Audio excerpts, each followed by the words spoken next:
जंग को रुकवाने के लिए, जंग बंदी के लिए। দিল্লির তথাকথিত দাদাগিরি আর রাফাল যুদ্ধ বিমানের ফাঁপা দম্ভ সবই এখন সময়ের স্রোতে বিলীন হওয়ার পথে। দক্ষিণ এশিয়ার আকাশে ভারতের যে একচেটিয়া আধিপত্যের আস্ফালন ছিল তা এখন এক নিমিষেই ধুলোয় মিশে যাওয়ার অপেক্ষায়। ভারতের আকাশ সীমার ঠিক পাশেই নিঃশব্দে এক ভয়ঙ্কর শিকারীর উত্থান ঘটছে। যে রাফাল নিয়ে দিল্লির অহংকারের শেষ ছিল না, সেই দর্প চূর্ণ করতে বাংলার আকাশে ডানা মিলতে যাচ্ছে এক সাইলেন্ট কিলার। আর এই মহাপরিকল্পনায় অকৃত্রিম বন্ধুর মতো বাংলাদেশের পাশে এসে দাঁড়িয়েছে পাকিস্তান। কোনো আগাম ঘোষণা নেই কোনো হাঁক ডাক, অথচ আন্তর্জাতিক প্রতিরক্ষা বিশ্লেষকদের কপালে এখন দুশ্চিন্তার ভাঁজ। দিল্লির সাউথ ব্লকে এখন রীতিমতো হাহাকার শুরু হয়েছে। বাংলাদেশের বিমান বাহিনীতে এমন এক নতুন প্রযুক্তির সংযোজন ঘটছে যা কেবল ভারতের বিমান প্রতিরক্ষাকে চ্যালেঞ্জ করবে না, বরং এই অঞ্চলের সামরিক মানচিত্র থেকে দিল্লির আধিপত্যকে চিরতরে মুছে দেবে। দক্ষিণ এশিয়ার আকাশে এখন কার রাজত্ব চলবে? উত্তরটা সম্ভবত নাটকীয়ভাবে বদলে যাচ্ছে। এতদিন যারা মনে করতেন বাংলাদেশের বিমান বাহিনী কেবল প্রতিবেশী দেশটির করুণার উপর নির্ভরশীল, তাদের গালে এক সজোরে চপেটাঘাত করে সম্প্রতি বাংলাদেশে পৌঁছেছে পাকিস্তানের তৈরি অত্যাধুনিক যুদ্ধবিমান JF-17 থান্ডার ব্লক 3 এর একটি পূর্ণাঙ্গ কমব্যাট সিমুলেটর।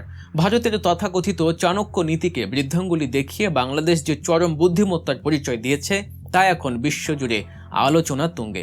যুদ্ধবিমান আসার আগেই পাইলটদের প্রশিক্ষণের এই মাস্টার স্ট্রোক ভারতকে বুঝিয়ে দিয়েছে যে দিন বদলেছে। বাংলার আকাশে এখন আর দিল্লির ছায়া সহ্য করা হবে না।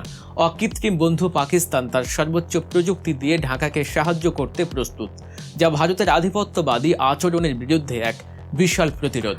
প্রতিরক্ষা বিশেষজ্ঞদের মতে এটি কেবল একটি সাধারণ প্রশিক্ষণ সরঞ্জাম নয়, বরং এটি একটি বিশাল সামরিক চুক্তির অবধারিত চূড়ান্ত সংকেত।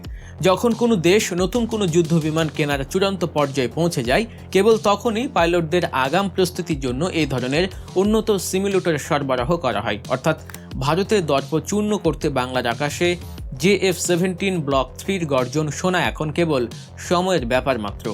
প্রতিরক্ষা বিষয়ক আন্তর্জাতিক নামকরা সংবাদ মাধ্যম ডিফেন্স সিকিউরিটি এশিয়ার চাঞ্চল্যকর রিপোর্টে এখন দিল্লির রাতের ঘুম হারাম করে দিয়েছে। এই রিপোর্ট অনুযায়ী বাংলাদেশ ও পাকিস্তানের মধ্যে এই যুদ্ধ বিমান নিয়ে আলোচনা এখন চূড়ান্ত পর্যায়ে। প্রাথমিক ধাপে বাংলাদেশ সম্ভবত 16টি JF-17 ব্লক 3 যুদ্ধ বিমান কিনতে যাচ্ছে, যার মোট সংখ্যা ভবিষ্যতে 48টি পর্যন্ত পৌঁছাতে পারে। প্রায় 720 মিলিয়ন মার্কিন ডলারের এই সম্ভাব্য চুক্তি কেবল একটি সাধারণ কেনাকাটা নয়, বরং এটি ভারতের তথাকথিত আঞ্চলিক শক্তি হওয়ার স্বপ্নকে চিরতরে কবর দেওয়ার এক চূড়ান্ত প্রস্তুতি। পাকিস্তান কেবল বিমান দিচ্ছে না, বরং বাংলাদেশকে একটি দুর্ভেদ্য সামরিক দুর্গে পরিণত করার জন্য সর্বাত্মক কৌশলগত সমর্থন দিচ্ছে। এখন প্রশ্ন হলো, কেন এই JF-17 থান্ডার ব্লক 3কে ভারতের রাফালের জম বলা হচ্ছে? এর কারণ লুকিয়ে আছে এর ভেতরে থাকা অভাবনীয় অত্যাধুনিক প্রযুক্তিতে। এটি একটি 4.5 প্রজন্মের মাল্টি রোল কমব্যাট এয়ারক্রাফট। এতে ব্যবহার করা হয়েছে অ্যাক্টিভ ইলেকট্রনিক্যালি স্ক্যান্ড অ্যারো বা এইচআর রাডার। এই রাডারের ক্ষমতা এতটাই ভয়ঙ্কর যে এটি শত্রুর রাডারকে নিমিষেই ফাঁকি দিয়ে নিজের উপস্থিতি সম্পূর্ণ গোপন রাখতে পারে, অথচ একই সময়ে আকাশে থাকা একাধিক লক্ষ্যবস্তুকে অত্যন্ত নিখুঁতভাবে ট্র্যাক করতে সক্ষম। সবচেয়ে ভয়ের ব্যাপার হলো এর অস্ত্র ভাণ্ডার। এই বিমানে যুক্ত করা যায় PL-15 এর মতো বিয়ন্ড ভিজুয়াল রেঞ্জ বা দৃষ্টিসীমার বাইরের ক্ষেপণাস্ত্র। আধুনিক আকাশ যুদ্ধের সরাসরি লড়াইয়ের চেয়ে কে আগে শত্রুকে দেখতে পেল এবং কে আগে দূর থেকে অদৃশ্য আঘাত হানতে পারল, সেটাই বিজয়ের মূল চাবিকাঠি। পাকিস্তান তার এই সেরা প্রযুক্তি বাংলাদেশের হাতে তুলে দিয়ে প্রমাণ করেছে বিপদের বন্ধু কে। এই PL-15 ক্ষেপণাস্ত্রের পাল্লা এতটাই বেশি যে ভারতের রাফাল বা সুখোই বিমান কিছু বুঝে ওঠার আগেই মাঝ আকাশে স্রেফ খেলনা বিমানের মতো ধ্বংস হয়ে যাবে। ভারতের আগ্রাসী আচরণের বিরুদ্ধে কেন বাংলাদেশ হঠাৎ JF-17 ব্লক 3 এর দিকে ঝুঁকল? বাংলাদেশ বিমান বাহিনীর দীর্ঘমেয়াদী আধুনিকায়ন পরিকল্পনা বা ফোর্সেস গোল 2030-এর অংশ হিসেবে পুরনো F-7 এবং MiG-29 বিমানগুলোর বিকল্প খোঁজা হচ্ছে দীর্ঘদিন ধরে। যদিও ভারতের পক্ষ থেকে নানাভাবে চাপ সৃষ্টি করা হয়েছিল, তবে শেষ পর্যন্ত পাকিস্তান ও চীনের যৌথ প্রযোজনায় তৈরি এই JF-17 ব্লক 3কেই বেছে নেয়ার সিদ্ধান্তটি ছিল এক কৌশলী জয়। এই বিমানটি রক্ষণাবেক্ষণ করা যেমন সহজ, তেমনি এটি আকাশ থেকে আকাশে এবং আকাশ থেকে সমুদ্রে আঘাত হানতে অবিশ্বাস্য পারদর্শী। বিশেষ করে বঙ্গোপসাগরের বিশাল জলসীমায় ভারতের নৌবাহিনীর যে অযাচিত আস্ফালন ছিল তা দমনে এই বিমানের মেরিটাইম স্ট্রাইক ক্ষমতা হবে এক বিধ্বংসী সমাধান। ভারতের নৌবাহিনী যদি বঙ্গোপসাগরে কোনো ধরনের আধিপত্য বিস্তারের চেষ্টা করে, তবে আকাশ থেকে যে F-17 নিখুঁত লক্ষ্যভেদ তাদের রণতরীগুলোকে মুহূর্তে সাগরের তলায় পাঠিয়ে দেবে। এই মহাযজ্ঞের নৈপথ্যে রয়েছে দুই দেশের শীর্ষ সামরিক কর্মকর্তাদের অত্যন্ত নিবিড় ও ভ্রাতৃত্বপ্রতিম সম্পর্ক। বাংলাদেশ বিমান বাহিনীর প্রধান air chief marshal Hasan Mahmud Khan এবং পাকিস্তান বিমান বাহিনীর উচ্চপদস্থ কর্মকর্তাদের মধ্যকার বৈঠকগুলো কেবল সৌজন্য বিনিময় ছিল না, সেগুলো ছিল দিল্লির আধিপত্যবাদকে কবর দেওয়ার এক সুপরিকল্পিত রোডম্যাপ।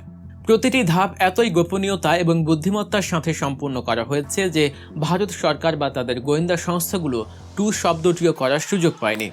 সিমুলেটরটি বাংলাদেশে আনার মাধ্যমে এক বিশাল যুদ্ধের প্রস্তুতি সম্পূর্ণ করা হয়েছে। পাইলটরা এখন পাকিস্তান বিমান বাহিনীর অভিজ্ঞতায় সমৃদ্ধ হয়ে রাডার জ্যামিং, টার্গেট লকিং এবং মিসাইল নিক্ষেপ রপ্ত করছেন। এর মানে হলো যেদিন এই যুদ্ধ বিমানগুলো বাংলাদেশের রানওয়েতে ল্যান্ড করবে, সেদিন থেকেই আমাদের পাইলটরা ভারতের যে কোনো উস্কানির দাঁত ভাঙা জবাব দিয়ে শতভাগ প্রস্তুত থাকবেন। প্রস্তুতির আগ্রাসী রূপই বলে দিচ্ছে বাংলাদেশ এখন আর দিল্লির রক্তচক্ষুকে ভয় পায় না। যে F-17 ব্লক 3-তে থাকা শক্তিশালী WS-13 ইঞ্জিন এবং অত্যাধুনিক ইলেকট্রনিক ওয়ারফেয়ার স্যুট ভারতের রাফাল বা সুখোই বিমানের জন্য এক সাক্ষাৎ আতঙ্ক। ভারতের বিমান বাহিনী হয়তো ভাবছে তারা রাফাল দিয়ে আকাশে শ্রেষ্ঠত্ব বজায় রাখবে, কিন্তু পাকিস্তানের সহায়তায় তৈরি যে F-17 আধুনিক অ্যাভিওনিক্স সিস্টেম ভারতের সেই অহংকারকে নিমিষেই ধুলোয় মিশিয়ে দেবে। পাকিস্তান তার অকৃত্রিম বন্ধুত্বের হাত বাড়িয়ে দিয়ে বাংলাদেশকে কেবল একটি যুদ্ধ বিমানই দিচ্ছে না, বরং একটি স্বাধীন এবং সার্বভৌম প্রতিরক্ষা ব্যবস্থার নিশ্চয়তা দিচ্ছে। ভারতের প্রতিবেশী দেশগুলোকে দাবিয়ে রাখার যে পুরনো অভ্যাস, তার মুখে এটি এক বিশাল ঐতিহাসিক চপেটাঘাত।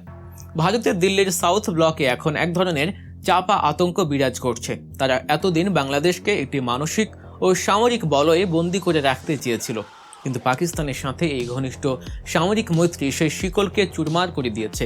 আকাশপথের নিয়ন্ত্রণ এখন আর দিল্লির একক অধিকারে নেই।